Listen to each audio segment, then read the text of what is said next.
ধৈর্যের ফল সবসময় মিষ্টি হয়। এরকম কথা কেন বললাম জানেন? আমার কথাগুলো শুনলেই বুঝতে পারবেন। আমার দাদুর বাড়িতে অনেক জায়গা জমি। বেসিক্যালি আমরা হচ্ছে কৃষক।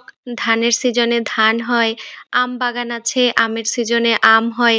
এছাড়াও সিজনাল যত ফল আছে সবকিছুই হয়। তারপরেও সবজি আমাদের কিনে খেতে হয় না। সবজিও আমাদের বাড়িতেই লাগানো হয়।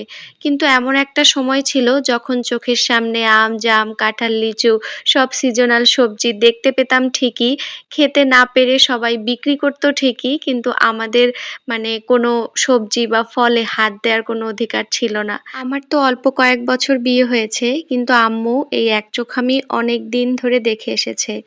আম্মু এখন মাঝে মাঝে আক্ষেপ করে বলে, মানে আমাদের এখন কদবেল গাছ আছে, কদবেল তলায় গেলেই এখন তো পাকা পাকা কদবেল ভর্তি হয়ে থাকে।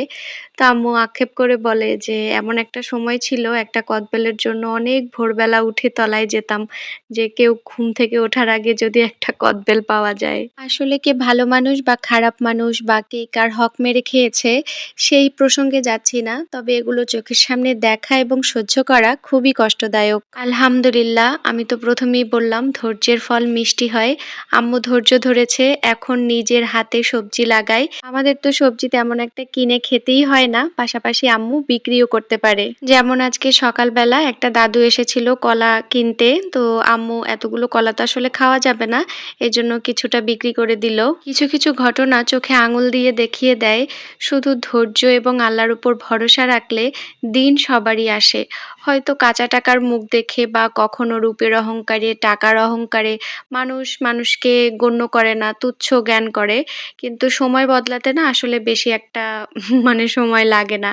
আমার একটা ভাইয়া বলতো, মানুষের লুঙ্গি খুলতে সময় লাগে কিন্তু ভাগ্য খুলতে সময় লাগে না। তো যাই হোক, আমি রান্না বান্নায় ফিরে আসি।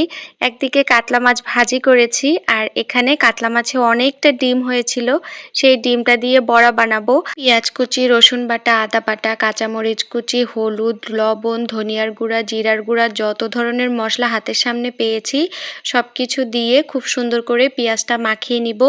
তারপরে ওতে ডিমটাও দিয়ে দিব। ডিম এভাবেও ভাজি করা যায়, আবার মাঝে মাঝে আমি আলু দিয়েও ভাজি করি। দুইভাবেই ভালো লাগে। তবে একবার এই মাছের ডিম দিয়ে বড়া বানিয়েছিলাম, বড়া বানিয়ে আবার ঝোল করেছিলাম।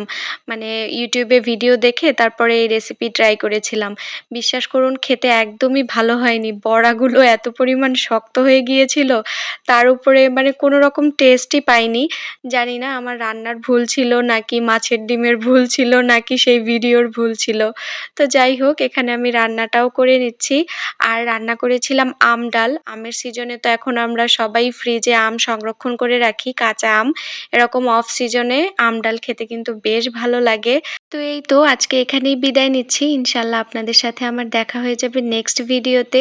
সবাই খুব ভালো থাকবেন। আল্লাহ হাফেজ।